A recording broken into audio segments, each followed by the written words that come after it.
Everyone to another episode of the Definitive Crusade. I am your host, joining the machine, Hughes, still holding out a swan song hope of the Dolphins, even though they got knocked out last week. Past and Furious on 4th and 6th should be called. Joining me this time around are also people who don't have a team in the big race. It is Josh. How's it going? Really? Too soon, man. Too soon. Just think about the draft picks. Just think about the draft picks you're giving up for Sean Payton for some daft reason. Well done. Did you hear what he wants in order for a head coaching job? It's obscene. Crazy. Obscene. But you know, it's more obscene so what we're going to be talking about today because, oh my eyes, I got some words today. Remember, we're an all ages show, so pick your words carefully. All right, back for the first time this year. It's a lovely Freyja. Hi guys. Hello. Oh, since when have we been all ages? Well, maybe not all ages, but we do tend to miss out on the big swear words. God damn it! So it's fine. Yeah, and now if we're putting stuff on YouTube, we have to be very careful because they're really going after the swearing. So I will try my best. Very good, very good. Which makes it ironic that we have to mind our P's and Q's when we all call DC Comics for not putting swear words in, but hey ho. And then finally, rounding out the team, again, making a welcome return for 2023 is none other than Matthew the Knight. So, dude, I may not know much about comic books, but I know stuff about magic, and so I thought I'd emulate Josh here and just start shuffling my deck for no reason. Oh my God! With some of the books, I needed something so I don't punch my computer. Look, you guys, I'm already tilted at all of you already. Before, look, you can't be right. Okay, straight up, you can't be tilted on the first show back. I can because literally, look, I'll keep it for the segment. I'll keep it for the segment. Please do. I'll keep it for the segment. Let's not because, disrupt the flow. Don't go Red Hood on us. Yeah. No. Although a crowbar should be the thing taken is, from all right, it's been fun. I'm glad I could stick around, you guys. Yeah. Okay. Bye. Get back here. Get over here. No, it's fine. There he is. He's back. All right. Right. Okay. So first up, it's Joshua's choice. There we go. Ooh. This is probably winning the award for the longest title in comic books this week, or the week before even, is Batman. The Adventures Continue, Season 3, Number 1. Written by Alan Burnett and Paul Dini of Batman, the animated series fame. Art by Jordan Gibson. Colors by Monica Cabina. Josh Reed helps out on letters. Before I get into this, or just get into the book, I just want to say straight up, the cover from Kevin Nolan is absolutely god-awful. All right, Josh, take it away. Well, thankfully, the art inside the book was better. There's art inside the book. I know. Crazy. So this obviously takes place in the world of Batman, the animated series, more specifically, the later seasons, like season 4? Season 4, yeah, definitely. The story really focuses on the character of Muscle. Honestly, the story itself was kind of it was like one of those episodes where you're like, okay, can we just get through this episode because Power Rangers is on next? That's about how I felt about the story.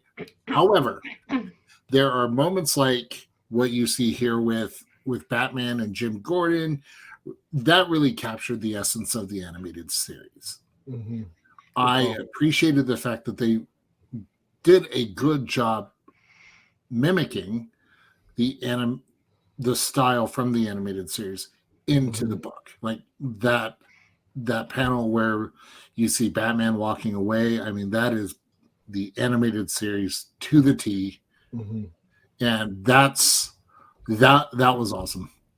Mm-hmm. Aside from that, I mean, the story wasn't bad. Still one that was like, okay, let's get through, but it was cool to see all the other characters from the cartoon, and even the movie. Yeah. Make an appearance. So all in all, wasn't horrible. Like Well, I don't know. some Check other out thing before we went on the air. I don't care what he thinks. Check out those meatballs. Wow. Hey, it's a joke in the book. Don't hate the hater. Oh, Matthew. I know. Matthew, am I the only one that when I read a book based on the Batman cartoon show, in my head, I've got Kevin Conroy's voice? Am I the only one? No, you're not the only one. If you're not reading any Batman book and you don't have Kevin Conroy's voice, are you even a Batman fan? Yes. Of course you are. There's several versions of Batman that are equally important to those people. Okay, that's fine. If people you may want hear to Christian admit Bale, that so. you have either George Clooney's voice or Christian Bale's raspy voice from The Dark Knight Returns or The Dark Knight Rises, then that's fine. Kevin Conroy is our Batman. I don't care what anyone says. Well, okay, cool. Matthew, get involved. What do you think of this book? It was okay. I'll tell you what, we really missed you on the last show. Well done. Yep, I know, right? Look, I skimmed through it. I did appreciate the artwork. Reflecting pretty much the animated series. I did appreciate seeing characters that we'd seen before. It was an okay book. It was a book that I legitimately picked up, started reading, and I thought to myself, I could probably see a young man, a young boy, young girl, whatever, child, picking up and reading this book and enjoying it for what it is. So it definitely hit its mark on who it's supposed to be going to as far as readers. So. Okay, cool. That seems a bit harsh phrase. You kind of agree with Matthew, or do you have a little bit more love for everything that is? So I did appreciate, because I grew up on the animated series, and so I really did like the art style, and they kind of simplified a little bit of things, but that's, like I said, it's like Josh said, it's the later seasons. The story itself, though, with how much I love the art and everything, even nostalgia and whatever that's probably playing into that, the story was kind of wonky, flat. Lame-o. Yeah, I was like, this story is just, I mean, I feel like they were trying to go somewhere with this, but then it was boring. It was just straight up boring. I kind of was reading it and not remembering what I was reading, so I had to go back and reread. But yeah, it's not something I would pick up, to be perfectly honest. I think you've all hit some interesting points on this. From my perspective, the idea of the chaplain having complete faith in Muscle, and faith versus Batman's faith, which was these bad guys got to do bad things. I think that would have been a nice, interesting little moral dilemma if it had played out that way, right? Very much akin to the Crime Doctor episode. But it's just a Deus Ex Machina. It's just boom, the chaplain's a bad guy, and there is no way. And you see the animosity in the beginning of this book between Muscle and Bats, or at least from Muscle's point of view. There is no way that when Bats is all tied up and going to get killed, the bad guy goes, "Oh yes, I think I'll save him." This isn't Gotham TV show where Jim Gordon gets saved umpteen times by the Penguin. Come on, man. The characters are there. So as much as I love Batman the Animated Series, and I absolutely adore Batman the Animated Series, I think somewhere along the line, I'm not sure who this book is aimed for. Matthew made a great point. A young child will pick up this book and enjoy it. Josh made the counterpoint. People who buy this book love Batman the Animated Series. And one of the things that was great about the Batman Animated Series is it treated the audience with a little bit of respect, a little bit of knowledge, a little bit of seriousness. Mm-hmm. Not this hokey stuff where the bad guy saves the good guy. Oh, shucks. Yeah, come on. Really? And also, Lockup is probably one of the most lamest villains out there. But, so. Well, in this ending, Can someone explain the appeal of Amanda Waller and everything? Because Well, I don't see it. I cannot stand her. What gets me is that it's Bruce and Amanda Waller in this continuity don't like each other. It's not until years after in Justice League that Amanda becomes a little bit more respected, or respectful, I should say. I'm sorry, Amanda Waller will never be respected in my book. No, but she's more respectful of Bruce Wayne, the way she talks to Terry about, where he came from, and tells a story about, is it 10 or Ace? The girl on the swing. So, Ace. So, I think this is a bit glitchy, if you ask me. I just don't think it. I just don't think it hits right. It's what's going to end up happening, and as much as I hate to say it, we're going to get Batman the Animated Series, Suicide Squad, blah blah blah. It's going to happen. Yeah, no. For whatever reason, the penny pinchers up top are obsessed with the Suicide Squad. They're obsessed with Amanda Waller. And so they're going to put that into everything. If Batman's in there, she's about as annoying as the Joker at this point. Yeah. We can agree, though, that the Task Force X episode of Justice League Unlimited is fantastic. And that's the only one. Well, fine. All right. Okay. Mixed bag for good old Bats there. But the colors were nice. Yeah. Well, the art was nice. Yeah. Oh my God! All right, continue shuffling. Yeah. Everybody shuffling. Do you guys have that over there? I don't know if that's it. No. Yeah. We haven't made that joke yet. Okay, cool. All right, next up, Freyja returns. With a vengeance. With a vengeance. Now, who hurt you? I am vengeance. Yeah. So, kicking off a couple of weeks ago, there was Lazarus Planet Alpha book. This is the next book in the series. This is Lazarus Planet Assault on Krypton, which is ironic considering there's no Krypton on this. It's an assault on the super people. There are a whole host of writers on this.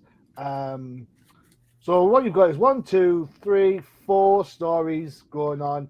One features Dreamer from the Supergirl TV show, written by the actress Nicole Maines, who plays Dreamer. Can anyone say Paul Dano? No. Electric by C.S. Pact. Frank Barbera is on Breakthrough. And Power Girl makes a welcome return through Leigh Williams. Freyja, why on earth did you pick this book? And if you're going to blame throwing darts at a board again, can you either A, get some new darts, B, get a new dartboard, or C, just improve your bloody aim, please? Maybe I'm aiming perfectly. Just torture you all. Yeah. So people did you pay for that sort of service. I mean, you know that, right? Yeah, I know. I wish I got paid for that. There goes our all ages tag. Freyja, did you say the first story was written by an actress? Is that what you said? Yeah. Or? Yep.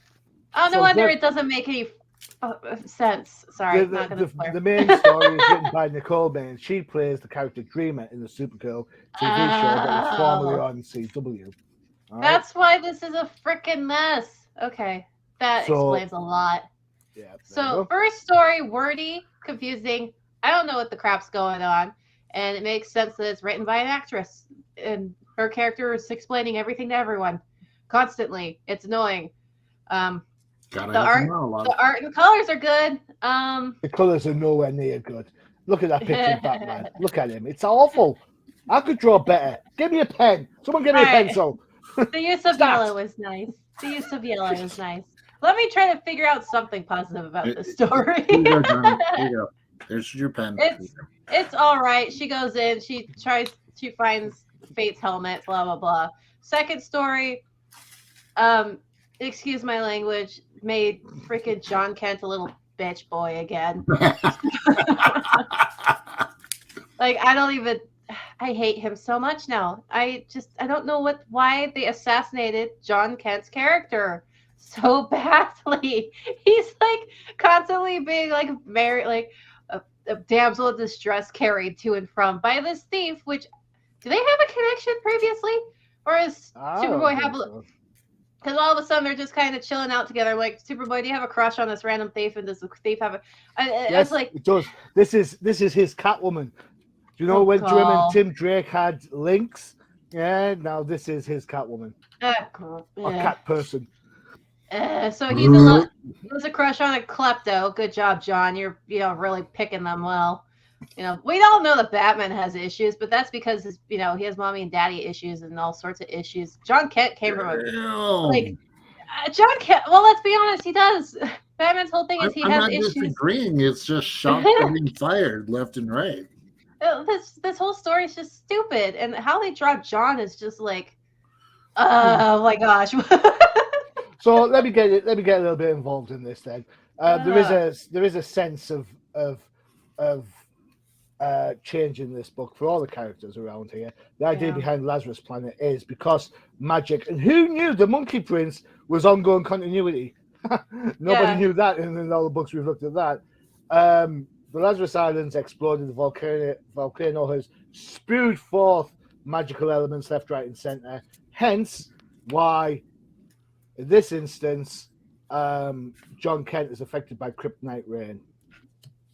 Okay. That's right. This is a Smallville thing, so it's a kryptonite rain. It's like in how Supergirl, now Yellow Sun weakens her. It's how Power Girl becomes a telepath. All the power sets are getting changed by the magic that's coming out of the Lazarus. Yeah, and then they have the next one is about Lex and his bodyguard, Miss Mercy, and she becomes like android, like freaking Mega Man blaster thing. So hey, that was cool. That was like my favorite part so far. This was she got hit by like kryptonite lightning or something, came through the glass, then his suit got like kind of merged with her a little bit. So she becomes Mega Man. Sorry, I don't know what she is. That's pretty much that whole than the first one. That's pretty much that story. The next story is about Power Girl. Whoa, back up a little bit. This isn't the first time we've seen Marcy have these powers. She had these powers in Young Justice, the cartoon show. Well, now we know how she got them. Aha! Okay. Kryptonite lightning. Great. Now every time I go back and reread that book, I'm gonna have the Mega Man theme song playing in my head. Yeah. Which one though? So next story is Power Girl. So the colors are like, I like the colors personally. They're trippy. It's weird. I like weird a lot. So especially she just kind of talk about herself. She finds she has visions of all of the dead Teen Titans and then her friends and whatnot, because I guess is trying to like wherever she is trying to tear her down and make her lose her mind. Some of the artwork I do not like when she's page 43, I believe, when she lands and she meets Omen. Like, that is the weirdest position to like freaking land on. There you go. Oh, yeah. Yeah, I'm like, how her leg shouldn't be doing that. That's the weirdest freaking thing. It should be down more. I know we're getting tons of crotch shots of Power Girl in this issue, but you can tone it down a little bit. I suppose it beats the boob window, right? Yeah, we want more boob window, less of the weird crotch shots. And I don't know what's going on with her face either in this issue. I don't know. I just don't like her face in this one. I think it's the eyes. They gave her crazy eyes. And I don't know. I chose this book because realistically, I wanted something not Batman completely, and it's just. I don't even know. It's just like you try something new because you want to branch out, and then they just slap you across the face. You know? Yeah. Let me give Batman. Don't try new things. Let's give some shout outs. So the Power Girl story is drawn by Marguerite Sauvage, who you might remember was on Insects, I believe it was, way back for Aftershock Comics. Letters are by Becca Carey. Marguerite does all the colours on the painted look. Breakthrough art by Sammy Basri, who ironically was on the Power Girl book before New 52. Inks also by Basri and Vincent. I'm going to say Fuentes. Colors by Hi-Fi. Dave Sharp is on letters.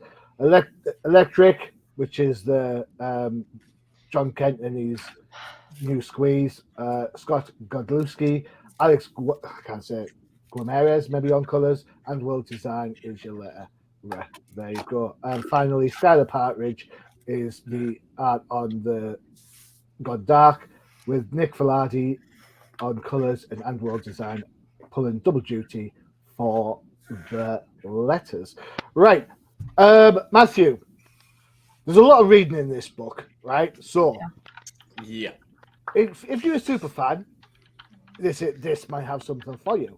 All right, if you're not a super fan, is it worth taking a read?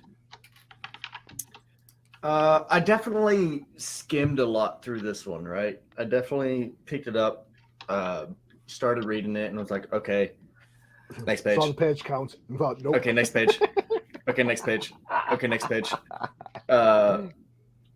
And it was okay. Like I said, I didn't like actually sit down and read it. I just mostly looked at the artwork to get the context of what was going on because it's definitely wordy.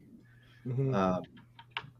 The first story, I'm still very confused, even though you explain some of it, or no, you explain the second story. But the first story, you know, I don't want to say it was like the artist's fault that it was bad. I know Freyja was like, "Oh, an artist wrote it, or an actress wrote it, so therefore it must be bad." I think that's a pretty bad take, honestly. Hey, I just said that makes sense because writers usually have more. Here's the thing: writing is a very difficult skill. It's not just like you just hop in. Now, if you practiced a lot and whatnot, that's one thing. It's just kind of insulting to other writers who struggle when you're like, oh, the actress can do it too. Unless she's really honed her skills. I'm like, anyone can write anything, but the level of how good it is varies. Like I could write crap too. We don't know if this is her first take or not. I know. But I'm just saying it's extremely wordy and overly explaining everything. I think the problem you've got with actors and actresses taking on books like this is because they're writing themselves. Yeah. That's the thing. That was that when I mentioned Paul Dano. It wasn't that long ago we looked at his Riddler book that was based on the Riddler character from the Batman movie that he played. So there does tend to be a little bit of a. I'm not saying the writing's good or bad, but there does seem to be a lot of weight on one particular character, which I suppose is to be given, especially if the actress feels there's an affinity with that character. So there you go. Hey, look at me sitting on the fence like that. Yeah, good job, I think that's a Johnny. good job. Good job. Get the spelks up my ass. But it was an okay read. Like I said, I'm still a little confused on how she ended up with the Helmet of Fate at the very end, even though she entered a dream. Like I said, there were some things that even with all the exposition that was given, still left things unanswered. I'd be interested to see if she wrote a second story and see how it played out because just because of how many things left unanswered, I don't want to say I want to pick up the next book, but I do feel kind of the need to read the next one if she does go on and write another one, just so I can figure some things out. We need so what I would suggest, Matthew, if you get a chance, go back to last week's books and pick up Lazarus Planet Alpha, because that's where it all kicks off. And that's where you'll find out what happened to the helmet and why it's there. Also, be reading Batman versus Robin, because a whole host of the crazy happened in that as well. So pick those two up, and then this book might make more sense. Because swear to God, I was with you. I was like, what? And I had to go back and do some digging around. Josh, super fan? Super not. Okay, so out of all the stories, the Lex Luthor and Mercy story, that was the one I enjoyed the most. Definitely. Yeah. And I don't know, maybe it's because as of late the Lex Luthor stories we've been getting have been more entertaining. Aside from scrawny Lex, so we got in the last episode where in Action Comics with 1050, But even though Scrawny Lex was weird and awkward and all of that, it was still a fun read. Just like this one, it was a fun read. So I don't know, with this being a one issue, a one off, I don't know. We'll see what happens. So I did kind of go through some stuff. So here is your checklist for the Lazarus Planet stuff. Well, this is the dawn of the future stuff, but Lazarus will be happening around these times. There will be special issues, so just keep an eye on for those. It is predominantly Batman versus Robin. There is going to be some Action Comics stuff, especially when Action is going to the three storyline book. It's going to happen. So whether you like magic or not, magic has come to the DCU. At least in the Power Girl story, we get to see not just Power Girl. You get to see some fishnets. Hey! With the magic, are we getting more Zatanna then and Constantine? Hopefully. I would really Deus hope Ex so. Magica. Yeah, some actual magic characters would be nice. Yes, it would be. It would be indeed. All right, there you go. 2 up, 2 to come. With one that is guaranteed to kind of split the team, I think. Just saying. So whilst we get ready for the shenanigans and war that will happen from that, it's time for one of our adverts. Tell you what, check this out. Crisis on the Team, Crisis on the Toyverse. Nice segue.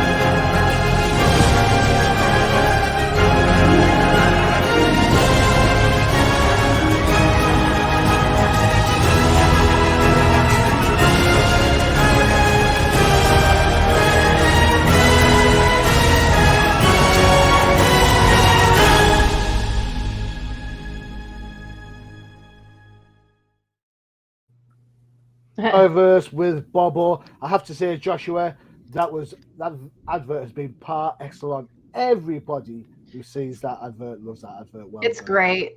It's almost That is by far probably one of my best that I put together. It almost gets as much laughs as Professor Dooney's Dance on the Old Time. Hey, you know what? You cannot go wrong with the Professor doing his happy dance. And the voiceover work by Mrs. Hughes. I mean, Yeah. It's pretty good. Posh voice. All right, next up, it's Matthew's book. And behind this very fantastic cover by Howard Porter, we have writing by Joshua Williamson. Howard Porter returns for interior art. Colors by Tommy Murray. I never get his right. Tommy Mori. That's what I'll go with. Letters by Steve Wands. This is part of the One Bad Day mini event, whatever you want to call it. Matthew, this is your choice. Take it away, sir. All right. So before anybody says anything, I will acknowledge that there are some bits in here that, you know, from artwork. There's some. I know Freyja's going to rip it apart. Yeah. There's a 1 or 2 minor story things that didn't exactly make sense, but overall, this is my favorite book this week. And honestly, out of the One Bad Day series, I'd place this just underneath the Riddler one, in my personal opinion. The Riddler, we can all unanimously agree that it's the best of the One Bad Day books. Matthew, that is a statement. That is hands down. You are 127,000% correct. The Riddler book has been fantastic. In my opinion, I think this is my second favorite of the events that we have read so far. The Mr. Freeze one was meh. Mm-hmm. But in this one, we follow the story of Bane, who is taking up the profession of being a pro wrestler. And they first introduced, coming all the way from Gotham is the Bat. But we all know it's not actually Bruce Wayne. It's just some dude with the bat tattoo fighting Bane. And we see as Bane is fighting, he's looking back and he's having flashbacks of the day he beat the Bat. And see, with this panel up, I'm going to go ahead and point out one of the artistic flaws in this, is that everything is way too veiny. Also, it almost looks like he's a JoJo character. JoJo's Bizarre Adventure, for those out there. With how angular his face is, he looks like a JoJo character. A little bit. He's lacking the fashion statement, though. What are you talking about? He's totally rocking the fashion No, statement. he's not. Come on. If you saw him in a crowd, if you looked a bunch of regular people and saw Bane in the crowd, you'd be like, Wait, we're not talking regular people. We're there. talking JoJo. What do you call the six-armed dude from Mortal Kombat? Goro? Goro, yeah. I can see he looks like Goro a little bit. No. Let's call it like. Let me finish my stuff. Hold on. Sorry. Hold on. Well, that's it. Here's what Bane reminds me of. Ready? No. Very simple. Brock Lesnar. Heck yeah. There you go. Okay. Okay, Well, moving on. Anyways, we follow the story of Bane, and he's, going through these flashbacks of the time he beat the Bat. We go through the pro wrestling scene, and he breaks this Bat's back just like he did the original Batman. The next part is the part where I'm a little flawed with the story. The only part of the story that I'm actually having a problem with is we see him in the restroom, or the break room, I should say, after the fight, and then fake Bat just walks in as if, his back wasn't just broken. Very confused about that. Kayfabe. That's what Man. it is. It's kayfabe. Look, the thing is, whatever paramedics got on scene and fixed him, I need them everywhere. Miracle workers is what they are. Exactly. But What do you mean? We all know wrestling's fake, even in comic books, right? Johnny, don't break the 8-year-old's dreams. If there's an 8-year-old watching this show, his dreams are already being broken. But we then step over to see Bane. He's in his mansion. He's reading. He's taking a shower. He's reminiscing over the time the mysterious brain breaks the Batman ? As his big poster above his fireplace. Someone breaks into his house, but it turns out he didn't actually break into his house. He knocked, but no one answered, so he just Yeah, that's a great excuse. as if that's not breaking and entering. You still entered someone's house uninvited. Can I borrow a cup of sugar? But he apparently has venom, which is the drug that Bane. Nope, not that one. This is not the really cool crossover event. Oh. But then he talks about how he got the venom, who's selling it, how he works for these people that are shipping it all over and remaking venom, because apparently it had all been wiped out at some point. Mm-hmm. But Bane, he offers it to Bane. He's like, I'll sell it to you for $100,000 because I know how much you want it. And he throws it in the fireplace and says, never again. In chapter 2, we see the fall of the Knight. And what it is that Bane and Batman essentially are going after a bunch of venom depositories. Arkham City. Sorry. Yep. I'm sorry, I had something. Yeah, sorry. Arkham City, not Gotham. Sorry. Apologies. No, you're right. I'm just saying the storyline is from Arkham City. That's all. Oh, okay. Yeah. I thought you were correcting me. No, you're absolutely right. I was just being a little bit facetious and sarky all at the same time. Okay. Well, him and Bane are hunting down these venom selling places where they're stockpiling it, and they eventually team up and travel together across the world to try to take down these venom places. They offer each other a truce for the moment because this is after Bane had killed Alfred. Yeah. And so they were definitely not on the best of terms. But they're flying under the radar, and then we get the flash forward back to Bane telling whoever this guy is about him and Batman working together, and they eventually come up and make it to the depository. I'm skipping over a bunch of this because I know it's a long book. I'm trying to help save a little bit of time. No, it's fine. But we eventually get to the selling point, but it turns out it's a trap. Oh no! Deflector shields are still up. Oh, It's a trap. a trap. Sorry, But- I threw you off there with that, didn't I?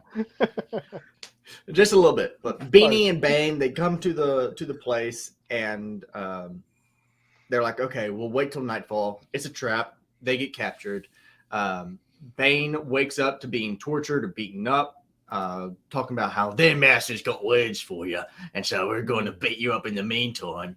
But he breaks out and beats them all, and then finds whoever is running this business. And it turns out it's the original doctor that made the formula. He's still around and kicking. Damn it! Darn you, old doctor! Damn you to hell! But yeah, it turns out one of the pills he took when he was, downing all the venom was something that made people think he was dead, which is kind of funny.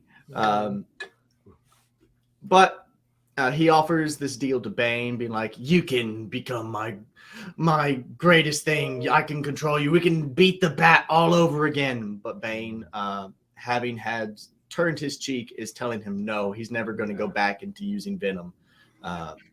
And he goes, okay, well, if you're not going to take the venom, I'll just take Beanie here and force it down his throat. But Beanie takes a note from Bane and discards the new venom that the doctor has made. And then Bane proceeds to set the whole laboratory ablaze and passes out, rescues Beanie, wakes up in a hospital to him talking with Batman, talking about how the day he broke the Bat, what was his greatest achievement. The Batman represented all that he was, the darkness that he grew up in. And when he beat the Batman, he beat that side of himself. But even though it was the day that he beat the Batman, the greatest day of his life, it was also his one bad day. And that's the plot twist, is that the greatest day of Bane's life was also the worst because nothing else has lived up to that moment. He's tried doing several things, whether it be chasing down the Venom networks, fighting pro wrestling, studying, whatever adventure he did after that moment would never live up to him beating the Bat. And I actually personally thought that was a really cool story point. Well, I've got to be honest, Matthew, you've explained it better than it reads, my friend. Yeah. Yeah. So round of applause for Matthew there. Well done. Thank you. No. It's great. It's great when a book resonates with you. Absolutely. Yeah. You know, it's a book that you really enjoyed. Go for it. You know, don't listen to the naysayers, of which I will be one. There are three of them here. I'll just get mine out of the way before we pass it down. One Bad Day has been a bit of a mixed bag from start to finish. This one is pretty much of a why bother for me because does it add to Bane? No, not really. Is it something new? No, not really. Therefore, is there any point? No, not really. Save your money. Buy the original Legends of the Dark Knight Venom storyline, which you can get in trade paperback, which is a much better read. Or go get Batman Arkham City. But, you know, Yeah. Matthew's entitled to his opinion. He absolutely he likes this book. And fair play to him. Well done. I give it a 7.5 out of 10. I think some of the art tries too hard to be mature and therefore loses its sight lines and its perspective a little bit. If we're going to talk about art, there's only one person we can turn to. Freyja. Oh, I thought you.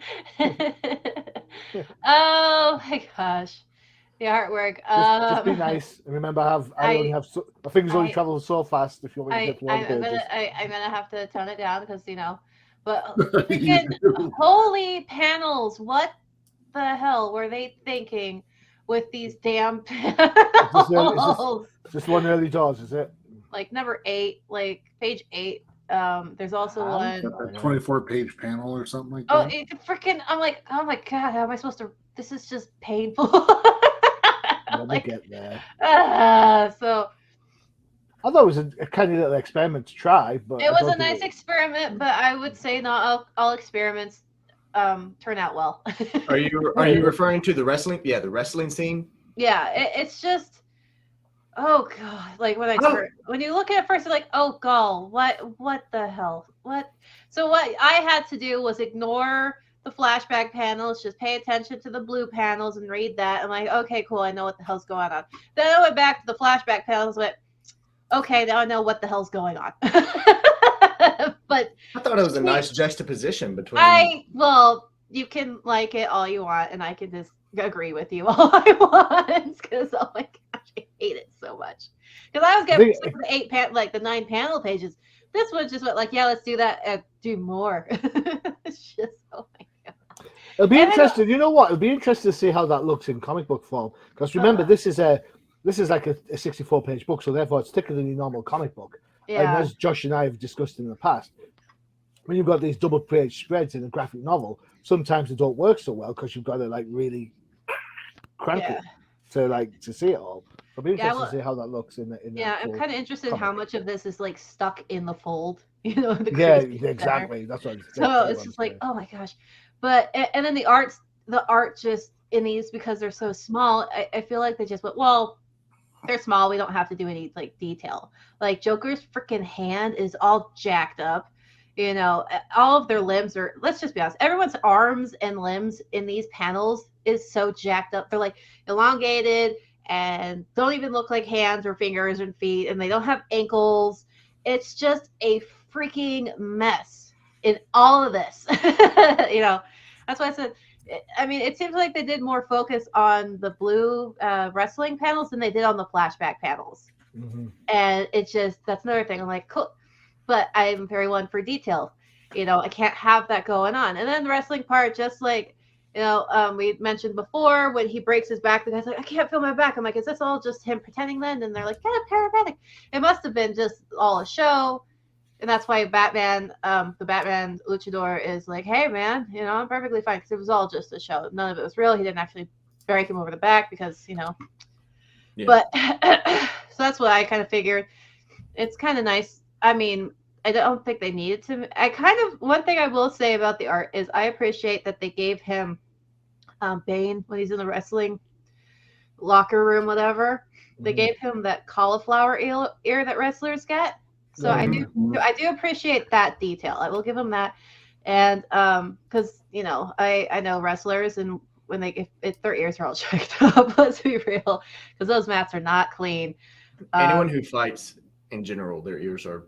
Yeah, but like it's just So the art style is not for me at all. Like I said, the limbs, and then just like there's also a picture with him and children, and one of them looks like that space alien in freaking Star Wars with the super long neck and the round head. Yeah, like the child's on his right or our left. It's on his right. You see a little head and a little neck. I'm like, oh, it's like that space alien in Star Wars that's on the council. But like, I think you know what I mean. Howard Porter. Let's give some Jews out of this. Howard Porter started off as a Justice League artist back on JLA. That was back in the 90s. To see his work evolve to this is pretty strong. I mean, he spent some time on the Flash, and now he's created his own style. He doesn't go for the standard DC look. He is trying something different, and as you said earlier, Freyja, sometimes when you try something different, you either love it or you hate it, right? Yep. Mm-hmm. But I'm not saying you shouldn't do it. I'm just saying be prepared for people to not like it, and that's okay.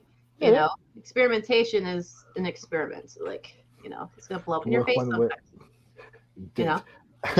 So Josh, what do you think of this book? Remember, Matthew's your friend.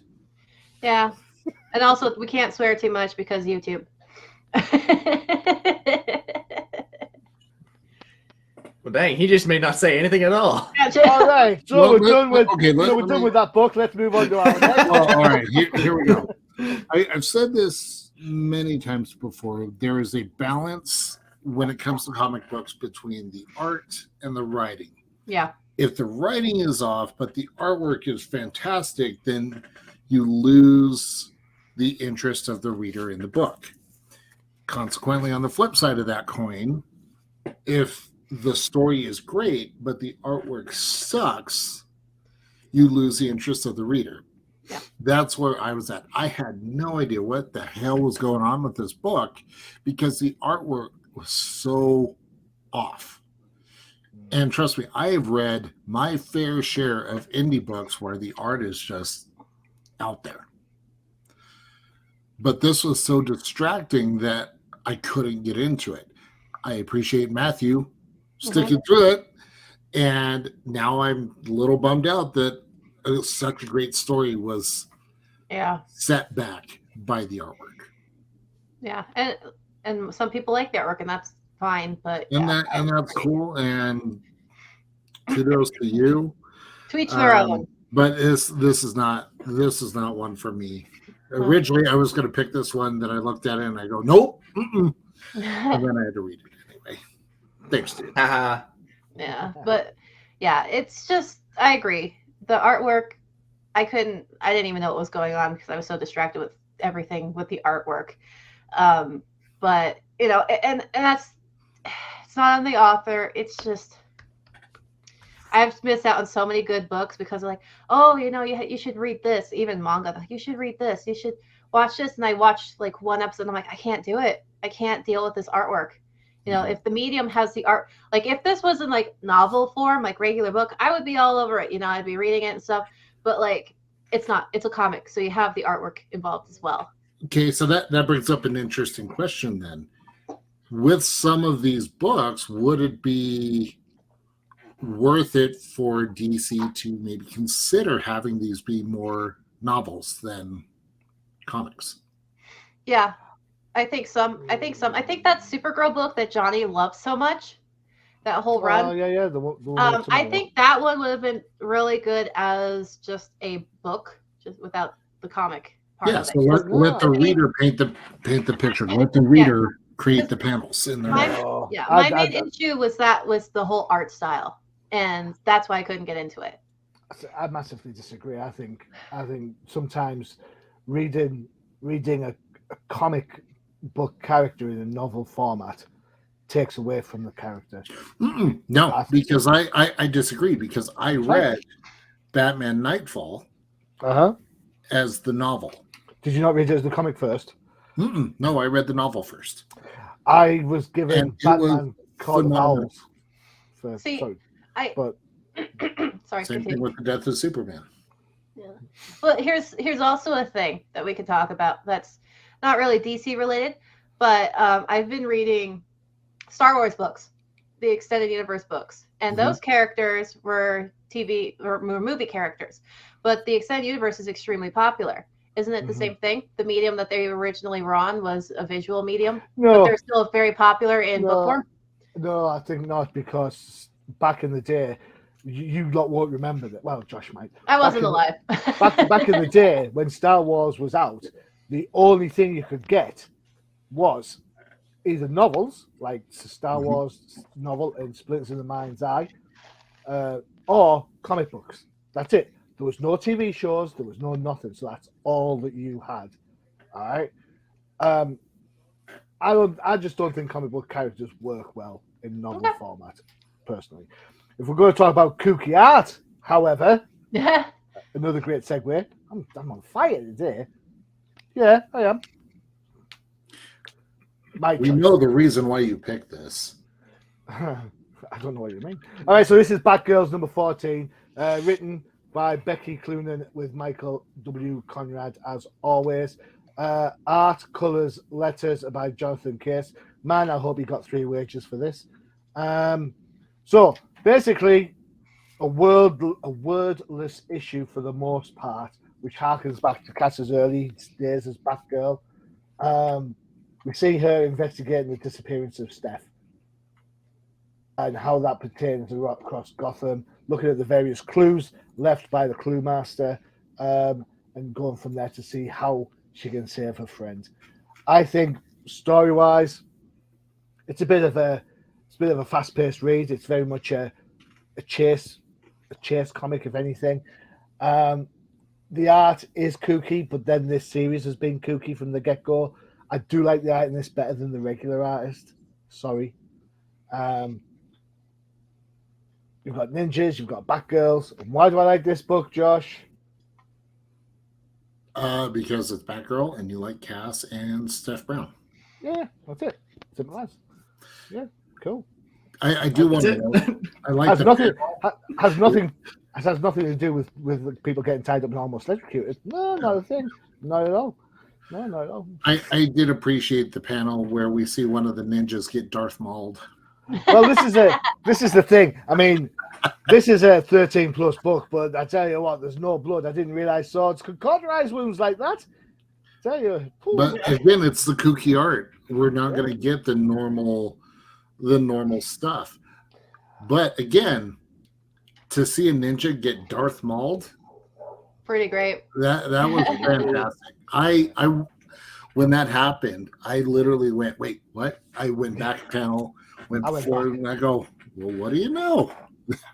I was like, where's that leg? Oh, yeah. Yes. So, I like this book. I like the relationship between Cass and Steph. I like the relationship between them two and Babs. I like the fact that, Cass is making inroads with a parent in regards to this book, as is the previous issue. I just think it's something that's a little bit different that DC put out there. It's fun. It's lighthearted, just like the original Steph Brown Batgirl book was, where you don't have to do a lot of thinking about it. You just enjoy it for what it is. Disappointingly, in one of my local comic book shops, the Dial Knight, I am the only person who has this on a pull order. I can't, but I'm really surprised by that. But hey ho, there you go. I really enjoyed it, So it was a nice change of pace considering some of the other books that we've had to read that were wordy. So yeah. I was up for we went from one extreme to the other. Matthew, what did you think of this one? I mean, you pretty much knocked what there is to be said out of it. So, that's not a negative statement. I'm just like, I agree with most of what you said. It's the opposite of a wordy book. It's a very fast read because you're not reading through anything for the majority of the time up until you get to the point where Cass opens up this letter. Mm-hmm. And it's a cute little letter that we read throughout the comics, and we see her like putting together her suit. Mm-hmm. It was a nice little, Tim Sale-esque art there. Do you think? I like the artwork as well, especially panels like this one that we're seeing on screen. I think that's really, really well done. The one where she is standing just in the rain, pulling her hood up. Mm-hmm. I think that's really well done. I'm gonna be honest. I have a thing for legs, and the legs were done really well. Woo-hoo. So, Josh, we've got him in the fishnet club. We've got another one. Yes, the cult exists. Made in the fishnet club. What are you talking about? We talked talked about about fishnet. we talked about this. This is not anything new. Remember? Vampire fishnets? Oh, yeah. Matthew wasn't here for that one. But we did talk about it. Yeah. Good times. Oh, boy. Good times. Freyja, you're our resident art critic. What did you think of this book? I like it. I like the kind of pop art style, slightly Andy Warhol-ishness of it. I like that, and because it's that particular style, they can get away with things that a lot of other art styles can't. Mm-hmm. But there's nothing too wonky. There is one shot where she's like climbing the ladder, and her hand is not how it should be.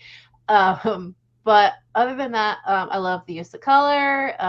It's like I said, it's very pop art style. Yeah. I do like the ninjas being, as Josh said, Darth mauled with like the limbs fallen, and she has the little what are they called?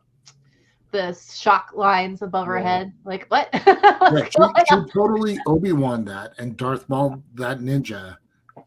She Darth Mauled a couple ninjas and I beheaded know. them. That was wonderful. It was great. And I think this book is a good use of storytelling without explaining. It's a show, don't tell story very much. Yeah. I liked it quite a bit. This is a type of experiment that does well. I like the shot of her eyes when she's sneaking around the lab. And I do like, can I spoil it? We spoil things all the time. So I do like, I don't know why she added a piece of Cass's a cape around her neck. That's a terrible thing to do. That's a very bad choking hazard.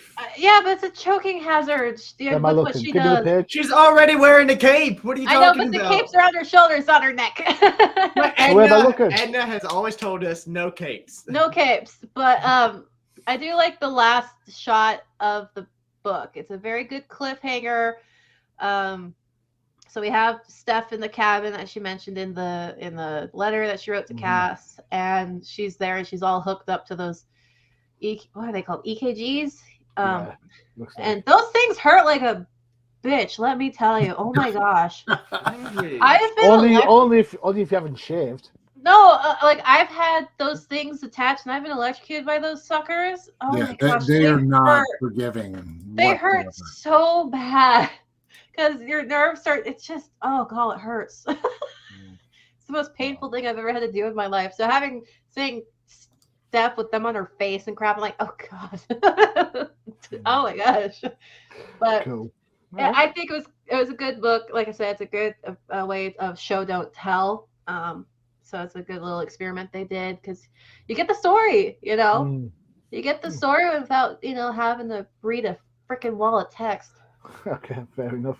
And Josh, final word goes to you on this one, sir. I enjoyed it. I mean, at first the art was like throwing me for a loop, but I appreciated the fact that without any dialogue, I got to fill in the blanks. Yeah. And I mean, that one panel you showed, the full one of Cass just grappling up was awesome. Yeah. I'm just saying. And I mean, I can't say enough about the ninjas. This was just a fun read, and I'm excited to read more of this one. Cool, excellent. Good so job. Batgirls for the win. Yeah. Nice end. End on a positive note. Yeah, we don't hate everything. Contrary to popular. You're right. I don't hate everything. I don't hate everything. You guys. You like everything. Whoa. No. I have a natural talent of being able to cut my mind off and read something and just enjoy it. Same thing with movies. Like, I'll go and watch a movie and it'll be like a garbage movie, but I'll still come out enjoying it because I was able to just engross myself in the story. Turn brain off, enjoy, consume. Yes. Isn't that what B is for? Yes. I can do it without aid. I can just be like. See, and I can't turn my brain off though. I overanalyze everything, and that's just my personality. It's true. Josh knows this. I think for me, it does get. I get where Matthew's coming from. To be honest, sometimes I'd like to be able to just look at a book and just enjoy a book rather than get the reviewer head in me saying, "Well, this panel of that and this, that, and this, and that." Right? I'd like to just be able to. That's just the nature of the beast and what we do. I mean, I can't sit down and enjoy a comic book movie now without breaking it down. Yeah, that's true. I think that's we need a holiday. We need a vacation. Oh, I already had one. I'm still cynical. Oh my God. Can you imagine us on a holiday? Yeah, forward enter. No. Three of us would be drunk, and the other one would just be sitting there going, "Okay." One of us would be rocking in a chair like this. Someone be Depending going, on la, where la, we're la, going la, at, la, I may la, be la, at the la. beach. I just be Did say we wouldn't me be on with the beach. tanning thing. Just No, we'd still be on the beach, but 3 of us would be drunk. On that note, all right, guys, thank you so much for spending the time with us today, when you get to watch this. Don't forget to check out the UCPN for all your favorite shows, including Freyja. Oh, K-pop Cosmos, where we talk about all things K-pop and highlight specific groups at a time. So hopefully we'll talk about one of your favorite groups too. And we do it once a month. Excellent.